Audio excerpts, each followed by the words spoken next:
Saludamos al economista Víctor Aguilar, PhD, decano de la Facultad de Ciencias Económicas de la Universidad de Cuenca. Sigue, economista Aguilar, el flujo de proyectos de ley económico urgentes en la Asamblea. Varios han acumulado, muchos de ellos han acumulado asimismo ante la Corte Constitucional una veintena de reclamos de inconstitucionalidad. Y se viene uno nuevo que se encuentra ya en manos de los asambleístas, que es la Ley Orgánica para el Control de Flujos Irregulares de Capital, conocida también como Ley de Fundaciones. Se ha tenido la posibilidad de revisarlo, de conocer lo que trasciende sobre esto. ¿Qué novedades trae consigo este nuevo proyecto? Muy bien, muchas gracias, Gustavo, por la oportunidad. Sí, efectivamente, el cuarto cuerpo legal en materia económica urgente ha sido enviado a la Asamblea y estamos a la espera de los efectos que esto tenga si es que este cuerpo legal se apruebe, lo que seguramente ocurrirá. A mí, en este particular, me llaman dos cosas la atención, que creo que son las cosas más fuertes de la norma, y es el tema del manejo que se le solicita a las fundaciones y organizaciones de ese tipo. Manejo en el sentido de que se les requiere transparentar más su información financiera y para eso pasarán a ser, entiendo yo, auditadas, supervisadas por este organismo de la economía social y solidaria. Entonces, creo que eso tiene algunos efectos y entre los efectos que yo creo que podrían ser inmediatos y claros es, dado que estas organizaciones en alguna medida reciben dineros externos, dineros internacionales, quizás estos organismos de fuera pongan reparos. No les suele gustar que los recursos que ellos entregan a este tipo de organizaciones tengan esta burocracia de supervisión. Entonces, quizás esos flujos se vean impedidos. Por otro lado, siempre es bueno que la transparencia esté presente en las organizaciones y en todas las entidades que tienen o manejan flujos financieros. Por ese lado, yo no le veo inadecuado, creo que inclusive sano, pero como siempre ocurre, hay que ver el detalle. Y el otro aspecto que me llama la atención de la norma es el que regula el tema de las utilidades retenidas y del reparto de dividendos en las empresas. Esos creo que son los dos elementos fuertes de la norma.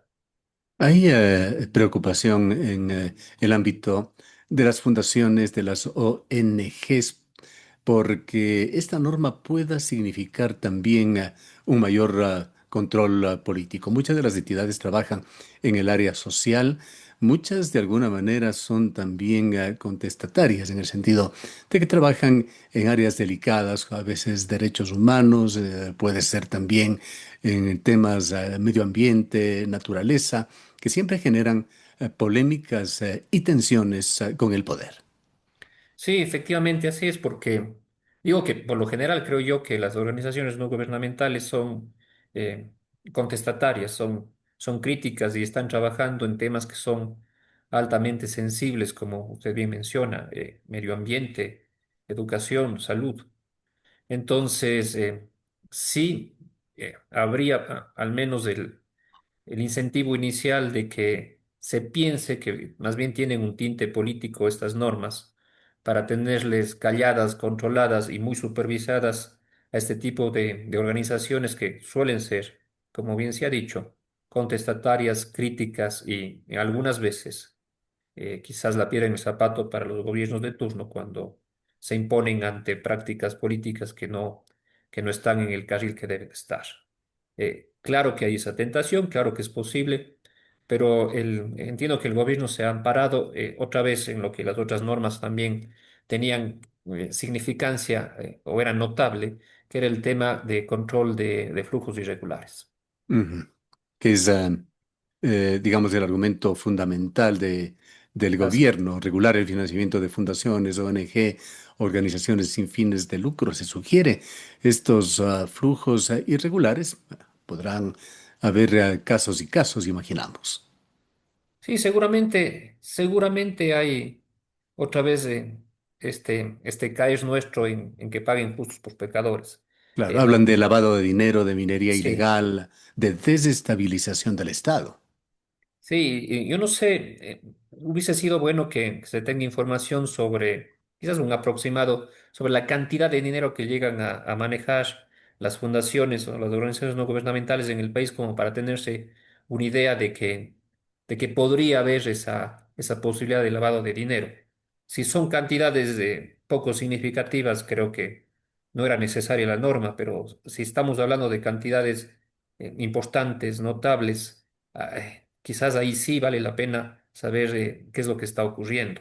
Yo entendería que el gobierno prepara un cuerpo legal con tanta especificidad porque tiene información que el resto de ciudadanos desconocemos, información relacionada sobre todo con la cantidad de dinero que estas organizaciones están manejando. Y cuanto al ente regulador, ¿qué tan adecuado será de que la Superintendencia de Economía Popular y Solidaria, que tiene ya bastantes problemas con mutualistas, con cooperativas, absorba también esta otra área, la de las fundaciones y ONGs? Creo que el sentido de la norma es darle a esta superintendencia esta responsabilidad porque también se la libera con la norma anterior, con otro cuerpo legal, de la supervisión a las cooperativas que pasan a ser supervisadas, valga la redundancia, por la de superintendencia de bancos y de valores. Entonces, creo que quizás ahí se crea el espacio para que ellos puedan hacer esta supervisión. Quizás sea más natural por el espíritu, por la estructura que tengan las fundaciones y las ONGs que estén bajo esta supervisión. No podría estar bajo otra supervisión, creo yo, porque no hay un organismo estatal más afín. No podría estar en la superintendencia de compañías, no podría estar en la de bancos, así que digamos que es como lo que queda. A la final, detrás de todo esto está, y con toda la fuerza, la UAFE, ¿no?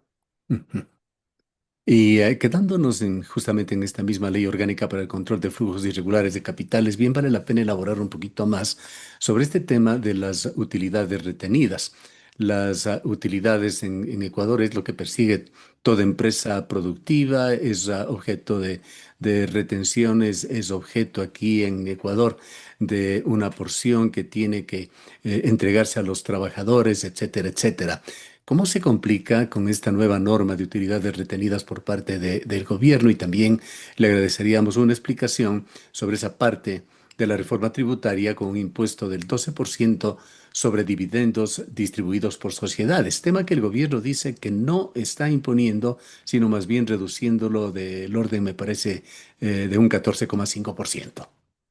Bueno, no suele ser una explicación muy sencilla, sobre todo para los no conocedores del tema.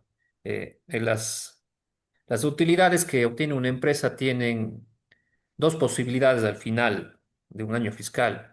Esas posibilidades son retenerlas o repartirlas.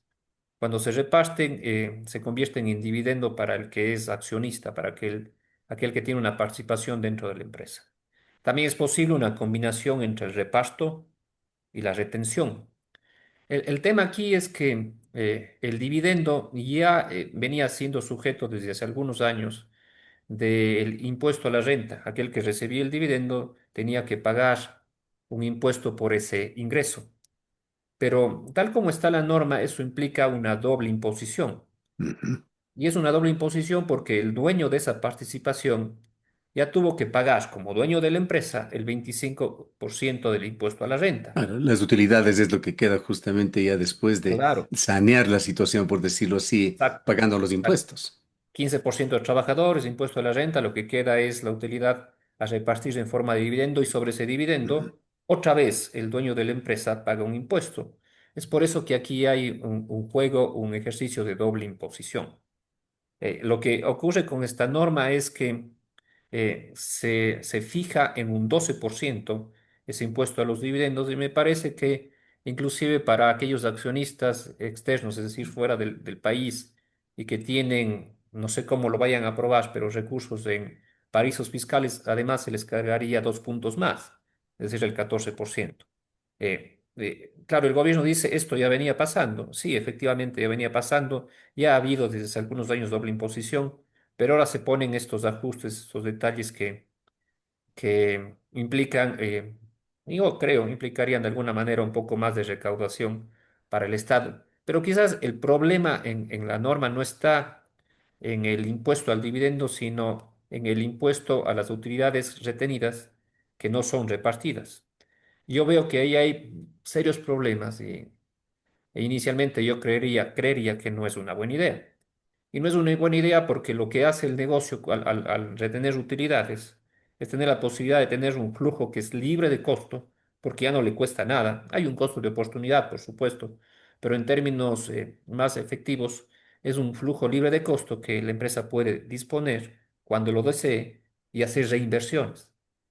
Y el beneficio de la reinversión es notablemente importante, porque la reinversión implica reemplazar activos, por ejemplo, o ampliar activos que generen más rendimientos y por tanto requieran la necesidad de mayor empleo. Es decir, es un crecimiento efectivo del negocio si se lo canaliza bien. Eso podría estarse perdiendo y eso es lo preocupante. Ahora, Ecuador tiene serios problemas para captar inversión extranjera y es uno de los objetivos secuenciales que gobierno se ha tenido. No es la excepción el gobierno de Noboa, que aspira a tener una inversión extranjera significativa.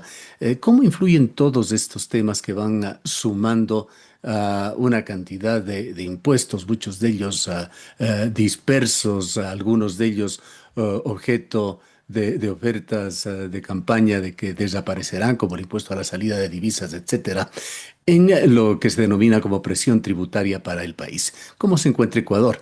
Hemos escuchado criterios y criterios en el sentido de que en unos casos consideran es muy alta, en otro de que se encuentre en el promedio o en el promedio hacia abajo en Latinoamérica. Yo creo, y sin que esto parezca una incoherencia, que quienes dicen que es muy alta y los que dicen que es el promedio tienen ambos razón, pero en este sentido, en términos numéricos está en el promedio latinoamericano, de hecho, pero sí es costosa porque hay costos que no son visibles, como la cantidad de detalle que hay en el impuesto, como el costo del recurso que hay en el impuesto, el tiempo que demanda pagar el impuesto, todos los ejercicios administrativos y legales que hay que hacer para pagar el impuesto. Eso también son costos. Por eso digo que quizás ambos tienen razón, pero con estas diferenciaciones. Eso es lo que pasa en este país. En cuanto a la posibilidad de que esto mejore los recursos de inversión extranjera, yo no le veo tan claro, sobre todo no sé por dónde puede haber una mejora, porque piensa en el inversionista extranjero que quiere participar con recursos de una empresa local. Él sabe que tendrá que pagar impuestos sobre dividendos y también el impuesto eh, sobre las utilidades netas. Entonces sabe que tendrá que asumir una doble imposición, pero sobre todo, tal como está la norma, él sabe que tendrá que recibir el dividendo hasta julio 31, sí o sí, para evitar que la empresa incurra en la posibilidad de pagar el impuesto que está propuesto. Y en ese sentido, el inversionista se preguntará, ¿y cuándo se realiza la reinversión? ¿Cómo sé que voy a colocar dinero en una empresa que va a seguir creciendo? ¿Por qué reduzco la forma de financiamiento exclusivamente a la deuda y ya no uso el capital propio? Entonces, todas esas interrogantes que un inversionista racional se hará, quizás no vayan a favor de la idea del gobierno de generar mayor inversión extranjera. Esa es, creo yo, la preocupación importante en este punto. Bien, no podemos dejar de tocar un tema que es sensible, muy sensible en nuestra ciudad y en el país. El tema de la quiebra o de la intervención que se ha dado sobre la cooperativa CREA. Las connotaciones que tiene para la economía regional, para el sector cooperativista, que se encontraba también, por otras razones, en la mira del gobierno a través de una de estas leyes económicas urgentes. Pero hay temas que de alguna manera se entremezclan con este tema de las cooperativas, que tiene que ver lavado de activos, tiene que ver también remesas de los migrantes. Quisiéramos su visión general sobre lo que significa esta intervención, este cierre de esta cooperativa con más de 90.000 socios en el país.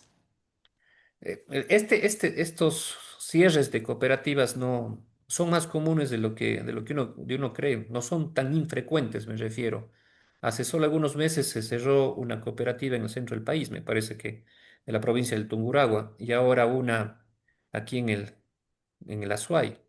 Y en la medida en que esto siga ocurriendo con mayor frecuencia, sí hay que pensar en mejores ajustes y supervisiones a este tipo de negocios financieros, porque son negocios financieros después de todo. Pero sobre todo, creo yo que hay que encapsular bien el daño. Esto es un tema de una cooperativa que no tiene razón de regar hacia otras cooperativas porque tienen distintos niveles de solvencia, de garantía. Entonces, creo que es oportuno que, sobre todo, la gente entienda que no se puede generalizar un problema en una cooperativa hacia el resto de cooperativas. Por supuesto que el sector necesita control y supervisión, pero hay que tener mucho cuidado porque a veces el rumor o se convierte en una bola de nieve que no se puede luego parar. Entonces, yo insisto en que hay que tener aquí mucha precaución en encapsular el problema en donde ocurrió. El resto de cooperativas, la mayoría de ellas, seguramente tienen o están muy sanas, no deberían verse afectadas. Eso creo que es la visión que debería haber inicialmente para proteger el sistema. En lo que respecta al sistema, justamente había temores de que puede esto volverse un problema de carácter sistémico que pueda afectar al resto de cooperativas. ¿Qué dicen los índices generales de las cooperativas? Hay algunas de ellas que entendemos están todavía bajo la lupa. ¿Qué riesgo, en definitiva, reviste el sector? Yo creo que no hay un riesgo como para alarmarse porque hay un grupo significativo de cooperativas con muy buenos indicadores. De hecho, usted sabe, Gustavo, que las más grandes del país están aquí, en nuestra provincia, y esas son, creo yo, cooperativas, de acuerdo a los números que ellos nos presentan, cooperativas muy sanas. Lo que sí hay que considerar es que desde hace algunos meses venía creciendo el índice de morosidad, por ejemplo, para todo el sector, inclusive el sector bancario privado. En eso hay que tener precaución. Son indicadores que siempre tienen que estar siendo monitoreados, siempre tienen que estar siendo visibles. Y en el caso del sector, en particular de las cooperativas, yo creo que el organismo de control debe prestar especial atención para aquellos casos que siendo ya de alguna manera visibles necesitan todo el compromiso y la supervisión para ver qué es lo que está ocurriendo. Aquí lo que no se puede hacer, y por eso hay cierto grado de hermetismo, es lanzar a los cuatro vientos que alguna cooperativa está mal porque eso puede causar un rumor de tipo corralito de hace varios años en la Argentina o lo que vivimos nosotros después, que son las corridas. Entonces, por eso hay que tener mucho sigilo, mucha precaución y, y tener bien identificado el problema en dónde se produce para evitar el contagio en el sector. No todas las cooperativas deberían estar perfectamente bien. Seguramente algunas tienen que hacer algunas mejoras para estar en un estándar de confianza y de seguridad para que sigan generando financiamiento. ¿Los problemas colaterales de la migración están generando algún efecto? Y yo creo que hay algunas cooperativas, casi todas diría yo, que tienen una muy fuerte inyección de recursos a través de los dineros de los migrantes. En alguna ocasión ya habíamos conversado, Gustavo, que la preocupación nuestra acá era que el flujo de remesas se corte o se disminuye, porque eso tiene efectos notables. Y claro, hay efectos en quien recibe el dinero y efectos en quien canaliza esa recepción de dinero, que son las cooperativas. Entonces, no hay que descartar para nada que ese efecto pueda haber sido una de los elementos que puso en problemas a las cooperativas. Tratando de, a través de índices, hacer una estimación del tema de confianza en Ecuador, cómo van las cosas, qué efectos generales están logrando con la serie de medidas, no solamente las leyes, también los decretos ejecutivos que ha emitido el gobierno en materia de confianza. A nivel internacional se evidencia una baja ya significativa del riesgo país, pero en Ecuador tenemos ciertos avisos como esa excesiva liquidez aparentemente del sistema financiero de los bancos fundamentalmente, debido en parte a las dificultades de colocación de crédito. Sí, yo creo que a cualquiera o con cualquiera que usted converse o conversemos, le va a decir, he recibido últimamente varias llamadas de bancos ofreciéndome créditos. Y claro, eso hacen porque hay una liquidez de la cual ellos tienen que deshacerse, porque el dinero tiene que estar colocado y rindiendo. Y, y efectivamente hay esa sensación, más que sensación, esa realidad en el país. El termómetro que mide la confianza del país, sin embargo, el externo, ha mejorado bastante. Y es que están viendo con buenos ojos este acatamiento de ciertos procesos y disposiciones que tenían o que tienen los organismos hacia el Ecuador para prestarle dinero, y porque eso les da de alguna manera la tranquilidad que necesitan como para tener la bondad de bajarnos los puntos de riesgo país, que es lo que ha venido ocurriendo. Si bien este se supone que es un cálculo sumamente técnico, es muy importante para el inversionista extranjero cuando ve a un país. Todavía seguimos siendo muy riesgosos, todavía estamos muy altos, pero una reducción significativa, sí, no se puede negar, ha existido. Eso externamente. Internamente, sí, usted tiene razón. Hay estas sensaciones de, no sé cómo decirlo, pero parecería que no están en concordancia la forma en la que los externos ven al país y la forma en la que los internos estamos viendo ahora con estas dificultades que se han presentado.